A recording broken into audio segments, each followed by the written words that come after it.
Hello guys, welcome to आई एडवेरा।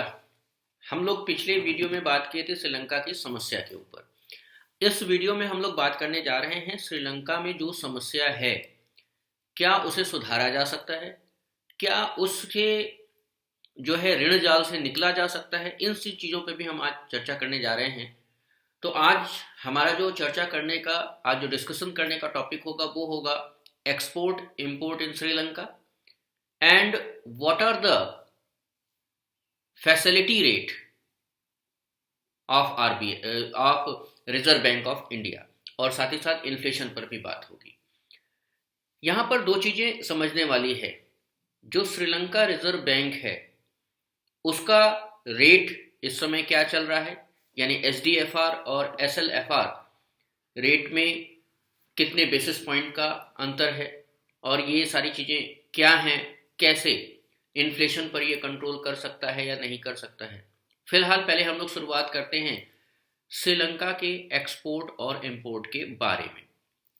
अगर हम देखें तो कॉन्टिनेंट शेयर अगर हम देखें कि श्रीलंका का कितना है एक्सपोर्ट और इंपोर्ट में, तो यूरोप में 36% की हिस्सेदारी है एक्सपोर्ट इंपोर्ट में, अमेरिका में उसका 31% का है, एशिया में 29% का है, अफ्रीका में 2.6% का है, और ओशिनिया में 2.1% का है।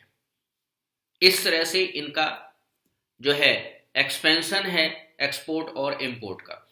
श्रीलंका से जो सबसे ज्यादा एक्सपोर्ट होता है वो एपरल, यानी कपड़े, सिले सिलाए वस्त्र, टेक्सटाइल्स जो थोक में केवल और केवल कपड़ा बना करके भेजा जाता है। फिर सिलोन टी, चाय का उत्पादन वहां सबसे अच्छे तरीके से होता है, और चाय का उत्पादन अच्छा होने की वजह से इनकी एक्सपोर्ट क्वालिटी भी बहुत जबरदस्त है। कोकोनट ऑयल और कोकोनट ऑयल से बनने वाले प्रोडक्ट, इसके साथ ही साथ स्पाइसेस यानी मसाले, मसालों के साथ साथ एसेंशियल्स ऑयल। एसेंशियल ऑयल्स जो है आयुर्वेद की दवाओं के लिए खूब ज़्यादा इस्तेमाल होता है, और साथ ही साथ मालिश करने के लिए भी, जो अभी इस समय का व्यापार है स्पा का, उसमें भी इनका बहुत ज़्यादा उपयोग होता है। पंचकर्म में इनके तेलों का सबसे ज़्यादा डिमांड है। और फिर आईसीटी सर्विसेज, ये इनके खास एक्सपोर्ट हैं जिनके द्वारा ये पैसा अच्छा खासा कमाते हैं। अब अगर हम जिन देशों के साथ एक्सपोर्ट करते हैं तो उनके साथ अगर हमारा संबंध अच्छा है और हम कुछ दिनों के लिए ये एक्सपोर्ट एडवांस में हम कर लें, तो हम अपने यहाँ की व्यवस्था को बेहतर तरीके से संभाल सकते हैं। अब निर्भर ये करता है कि विदेशी जो देश हैं, जो जो पास के हमारे कंट्रीज हैं, जैसे यूरोप हो गया, अमेरिका हो गया, एशिया हो गया, अफ्रीका, उनके साथ हमारे संबंध कैसे हैं, क्या हम उनको इस तरह की सप्लाई कर सकते हैं या नहीं कर सकते हैं। अब यहाँ पर इंपोर्ट जो होता है, क्योंकि एक्सपोर्ट और इंपोर्ट का जो अंतर है उसी से पता चलेगा कि हमारे यहाँ विदेशी मुद्रा का भंडार कितना है। और हमारे यहाँ विदेशी मुद्रा का भंडार तभी बढ़ेगा जब हमारी एक्सपोर्ट क्वालिटी एडवांस होगी और हमारे एक्सपोर्ट ज़्यादा से ज़्यादा होंगे। तो जिन देशों के साथ हमारा एक्सपोर्ट है, उन देशों के साथ अगर हम उनसे रिक्वेस्ट करके ज़्यादा से ज़्यादा एक्सपोर्ट करवा लेते हैं, और तो उसका एक तरीका ये है कि हम अपने यहाँ के रेट्स को सबसे ज़्यादा कम कर दें, और सबसे ज़्यादा जब रेट्स को कम कर देंगे तो बाहर के लोग उसको खरीदने के लिए आगे आएंगे, और बाहर के लोग जब आगे आएंगे तो हमारा जो है विदेशी मुद्रा का भंडार काफ़ी अच्छा होगा। मेन इम्पोर्टर्स कौन कौन से ऐसे देश हैं जो श्रीलंका को सामान भेजते हैं, तो उनमें जिन देशों से श्रीलंका इंपोर्ट करता है वो कौन कौन से देश हैं, तो उनमें श्रीलंका का अगर 2020 से लेकर 2021 तक का आंकड़ा देखा जाए तो 4 बिलियन अमेरिकी डॉलर का खरीद हुआ है केवल और केवल चाइना से। यानी श्रीलंका ने इंपोर्ट किया है चाइना से 4 बिलियन डॉलर का सामान। इसके साथ ही साथ इंडिया से 3 बिलियन डॉलर का सामान, ये एक अप्रॉक्स वैल्यू है। इसके बाद यूएई, यूनाइटेड अरब अमीरात से 920 मिलियन डॉलर का सामान इन्होंने इंपोर्ट किया है। मलेशिया से 685 मिलियन और सिंगापुर से 648 मिलियन डॉलर का इन्होंने आयात किया है। अब इनका आयात ज़्यादा से ज़्यादा बढ़ रहा है, तो आयात जब बढ़ेगा तो जाहिर सी बात है इनको पैसा उनके ही करेंसी में चुकाना होगा। यानी जिस देश से ये सामान को ला रहे हैं, मैक्सिमम देश चाहते हैं कि हमारी ही करेंसी में भुगतान हो। तो अब उनके करेंसी में भुगतान होने के लिए इन्हें विदेशी मुद्रा का भंडार चाहिए। अगर विदेशी मुद्रा का भंडार नहीं है तो इनको ज़्यादा मात्रा में जो है करेंसी अपनी छापनी पड़ेगी, और ज़्यादा मात्रा में करेंसी छापनी पड़ेगी तो जो श्रीलंका रिजर्व बैंक है उसको अपने रेट्स जो है वो घटाने पड़ेंगे। तो जो रेट्स घटाने पड़ेंगे और ज़्यादा से ज़्यादा करेंसी छापेंगे तो मार्केट में पैसा ज़्यादा आएगा, और जब मार्केट में पैसा ज़्यादा आएगा तो इन्फ्लेशन बढ़ना तय है। अब यहाँ पर एक चीज़ हम देख लें कि जो श्रीलंका रिजर्व बैंक है, श्रीलंका रिजर्व बैंक का इस समय जो अन्य बैंकों से लेन देन का जो रेट चलता है, जिसे हम उनकी भाषा में एसडीएफआर यानी स्टैंडिंग डिपॉजिट फैसिलिटी रेट, और दूसरा जो है एसएलएफआर यानी स्टैंडिंग लेंडिंग फैसिलिटी रेट। तो एसडीएफआर इस समय जो है वो 6.5% है और एसएलएफआर जो है इस समय 7.50% है, यानी इन दोनों का जो अंतर है वो 100 बेसिस पॉइंट का है। अगर इस अंतर को हम और बढ़ा पाएं तो मार्केट में रुपया लाने से हम बचेंगे, और रुपया लाने से अगर हम बचेंगे तो मार्केट में बैंक जो है सस्ते दर पे ऋण नहीं देगी, लोगों को लोन नहीं मिलेगा, और जब लोगों को लोन नहीं मिलेगा तो बैंक मार्केट में पैसे का अभाव होगा, और मार्केट में जब पैसे का अभाव होगा तो लोगों की खरीद शक्ति कम होगी, जिसके वजह से वस्तुओं के दामों में कमी आनी शुरू होगी। भाई देखिए, सीधा सा इन्फ्लेशन का जो एक अच्छा फंडा है वो क्या है कि अगर हमारे पास पैसा है तो हम सामान खरीदेंगे, और अगर हम सामान खरीद रहे हैं तो जाहिर सी बात है कि सामान बनाने वाला सामान को महंगा करेगा। अगर हम सामान ही नहीं खरीदेंगे तो सामान सस्ता हो जाएगा, बनाने वाला भी कम दाम पर उसे बेचना चाहेगा ताकि उसका जो प्रोडक्ट है वो जल्दी से जल्दी सेल आउट हो जाए। तो ऐसी स्थिति में क्या करना होगा, हमारे पास अगर पैसा है तो ही हम खरीदें। अगर मान लेते हैं वहाँ पे 500 रुपये किलो चावल मिल रहा है तो जाहिर सी बात है वहाँ के लोगों के पास पैसा है। अब दूसरा पहलू देखिए कि जिंदा रहने के लिए 500 रुपया खरीदना पड़ेगा, चाहे कर्ज ही लेना पड़े।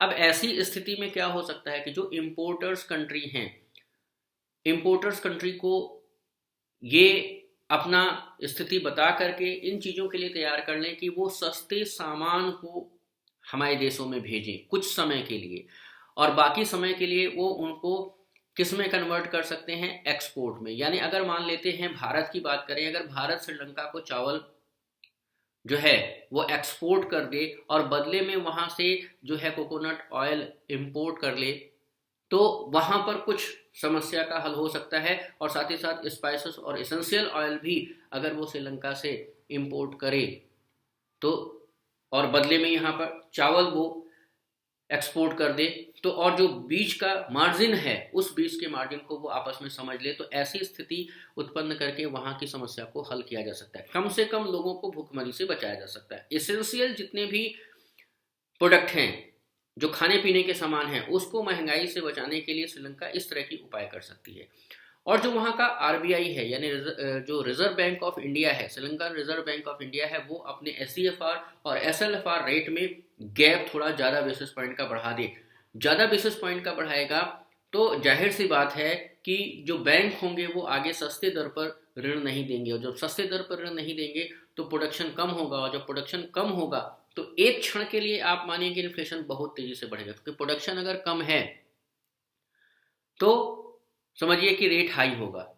अब उसका क्या उपाय हो सकता है, उसका उपाय यही हो सकता है कि सरकार इसमें बीच में आकर के केवल और केवल उन बैंकों को तैयार करे, उनके द्वारा ऋण ले और उस तरह के खास प्रोडक्ट को ही मार्केट में आने दे, उन्हीं के लिए ही एक खास लोन फैसिलिटी दे, जिसके वजह से उन आवश्यक वस्तुओं के दाम ना बढ़े। क्योंकि अचानक से अगर एसएलएफआर बढ़ जाता है तो एसएलएफआर बढ़ने का मतलब है कि सारे के सारे बैंकों का पैसा जो क्या होगा वो आरबीआई के पास चला जाएगा, और अगर एसडीएफआर कम करेंगे तो सारा का सारा पैसा जो है कहाँ आ जाएगा, बैंकों के पास। तो ऐसी स्थिति में बहुत सारे उलटफेर इन्फ्लेशन में हो सकते हैं। अब अगर मान लेते हैं कि श्रीलंका के एक्सपोर्ट को हम देखें तो श्रीलंका का एक्सपोर्ट होजरी में सबसे ज़्यादा, वोमेन होजरी में अगर देखें तो वोमेन होजरी में जो है 16 से 17% का एक्सपोर्ट करता है। मेंस होजरी में अगर हम बात करें तो वहाँ पर जो है 8 से 10% का, वो ये अप्रॉक्सीमेट वैल्यू है, 8 से 10% का वो एक्सपोर्ट करता है। बेबी गवर्नमेंट में वो लगभग 2% का एक्सपोर्ट करता है। चाय में उसका सबसे ज़्यादा एक्सपोर्ट है। तो जिन देशों से वो एक्सपोर्ट करता है उन देशों से वो रिक्वेस्ट करके उसके बदले में वो सामान वो इंपोर्ट कर सकता है जो उसके देश के लिए सबसे ज़्यादा ज़रूरी है। दालचीनी का जो एक्सपोर्ट है, जो कोकोनट का एक्सपोर्ट है, पीपर का एक्सपोर्ट है, रबर, प्लास्टिक और प्रोसेस फूड्स का जो एक्सपोर्ट है वो बहुत कम है, यानी 2% से सारे नीचे हैं। चाय जो है वो सबसे ज़्यादा है, 11%। यानी कुल मिलाकर के अगर देखा जाए, होजरी और चाय दो ही एक ऐसे प्रोडक्ट हैं जो श्रीलंका से सारे देशों में भेजे जाते हैं। यानी आप अंदाजा लगा सकते हैं कि पूरे यूरोप में 36% का हिस्सेदारी इसके पास है। अमेरिका के पास जो है 31, अमेरिका के देशों के साथ 31% की इसकी हिस्सेदारी है। कॉन्टिनेंटल शेयर जो है वो इतना इसका है। तो यानी कुल मिलाकर के आप देख सकते हैं कि इनका एक्सपोर्ट एक अच्छी खासी स्थिति में चलता है। अब इनको वो एक्सपोर्ट अपने क्वालिटी, अपने जो इनका जो प्रोडक्ट है उस प्रोडक्ट की क्वालिटी को बढ़ा करके ये और अच्छे तरीके से एक्सपोर्ट को हासिल कर सकते हैं। और अच्छे तरीके से जब एक्सपोर्ट हासिल करेंगे तो ही इनके यहाँ जो पैसे की कमी हुई है, जो विदेशी मुद्रा कम हुआ है, वो अच्छे से सॉल्व हो सकता है। तो इनको सबसे ज़्यादा जो है यूरोप, अमेरिका और एशिया के साथ इनको संबंध अच्छे बनाने होंगे, और वो संबंध इतने अच्छे बनाने होंगे कि एक्सपोर्ट और इंपोर्ट के बीच का जो गैप है वो बहुत ज़्यादा कम करना होगा। अगर ये गैप बहुत ज़्यादा बढ़ने लगा, अभी इनकी यहाँ स्थिति ये है कि इंपोर्ट ज़्यादा हो रहा है, एक्सपोर्ट कम हो रहा है, जिसकी वजह से इनके यहाँ से विदेशी मुद्रा कम है। और साथ ही साथ जो बैंकों के रेट हैं, जो श्रीलंका रिजर्व बैंक के रेट है, उनमें बहुत ज़्यादा फ्लक्चुएशन हुआ है इधर, और वो उसके वजह से यहाँ पर जो है महंगाई बहुत तेज़ी से बढ़ी है। और महंगाई बढ़ने का एक और सबसे बड़ा जो कारण बना है वो ये बना है कि यहाँ इनके यहाँ जो खाद्य उत्पादन है वो बहुत कम हुआ है। तो खाद्य उत्पादन को बढ़ाने के लिए इन्हें अपने फिर पारंपरिक स्थिति पे आने होगा, यानी कि ये फर्टिलाइजर को फिर से रोल इन कराने, और जैसे ही फर्टिलाइजर यहाँ पे यूज होगा तो 1 साल के या 6 महीने की स्थिति के बाद ही इनके यहाँ कुछ न कुछ अच्छी स्थिति बन सकती है। वरना इनके यहाँ केवल एक ही उपाय है कि जो पड़ोसी देश हैं, जैसे भारत हो गया, वर्मा हो गया, जिनके यहाँ उत्पादन अच्छा खासा हो रहा है, जिनके यहाँ से ये अच्छे खासे स्थिति में एक्सपोर्ट और इंपोर्ट कर रहे हैं, उनसे रिक्वेस्ट करके ये अपने यहाँ खाद्यान्न को जो है इंपोर्ट करा सकते हैं, और बदले में ये उन सामानों को एक्सपोर्ट कर सकते हैं जिससे इनको ज़्यादा इनके ऊपर जो है विदेशी करेंसी का भार ना हो। तो एक छोटा सा ये चर्चा था, जिस चर्चा को आज हम लोगों ने यहाँ पे किया कि अगर वहाँ पर इस तरह की स्थिति है तो उस स्थिति में इस तरह के सिस्टम को अपनाया जा सकता है ताकि वो कर्ज के बोझ से निकल सके। इन्फ्लेशन को कम करने के लिए सबसे और आसान तरीका ये होता है कि मार्केट में रुपया आने से रोक दिया जाए। अगर मार्केट में रुपया आने से रुपया नहीं आएगा तो लोगों की खरीद शक्ति कम होगी, और जब लोगों की खरीद शक्ति कम होगी तो उससे अच्छी खासी स्थिति बन सकती है। लोगों की खरीद शक्ति जैसे ही बढ़ती है वैसे ही वस्तुओं के दाम भी बढ़ते हैं। अगर हम बहुत पुराने समयों में चलें तो बहुत पुराने समयों में एक व्यक्ति कमाता था और 10 लोग खाते थे। उस समय सामान बहुत सस्ते हुआ करते थे। आज सभी लोग कमा रहे हैं और फिर भी एक परिवार बढ़िया से जी नहीं पा रहा है। क्यों? क्योंकि लोगों की इच्छाएं, आकांक्षाएं बढ़ गई हैं, लोगों की खरीद शक्ति बढ़ गई है, और इस वजह से वस्तुओं के दाम भी आसमान छू रहे हैं। पहले के समय में लोगों की जो डिमांड होते थे वो सीमित होते थे। अगर घर में एक तौलिया है तो उस तौलिए से सारे लोग अपने शरीर को पोंछ लेते थे। लेकिन अभी क्या है, अभी एक व्यक्ति के पास अलग अलग तरीके के तौलिया हैं। किचन में जाने के अलग, बाथरूम में जाने के अलग, नहाने के अलग, हर तरह का अलग अलग सिस्टम है। डिमांड बढ़ा है, तो डिमांड को सबसे पहले कम करना होगा। अगर डिमांड कम होगा तो ही इन्फ्लेशन पर काबू लाया जा सकता है, और अगर डिमांड बढ़ता रहा तो इन्फ्लेशन पर काबू लाना नामुमकिन है। जल्द ही एक वीडियो के साथ हम आएंगे, उसमें देखेंगे कि कैसे और कौन सी स्थिति अच्छी तरीके से अपनाई जाए जिसमें कि हमारा एक्सपोर्ट इंपोर्ट का जो बैलेंस है वो बहुत अच्छे तरीके से हो सकता है, और उसके हिसाब से हमारे जो देश हैं उसमें किस तरह का जो है सिस्टम डेवलप होगा, कैसे हम ज़्यादा से ज़्यादा एक्सपोर्ट और इंपोर्ट किन किन चीज़ों पे करेंगे, वो सारी चीज़ों के ऊपर हम विचार करेंगे।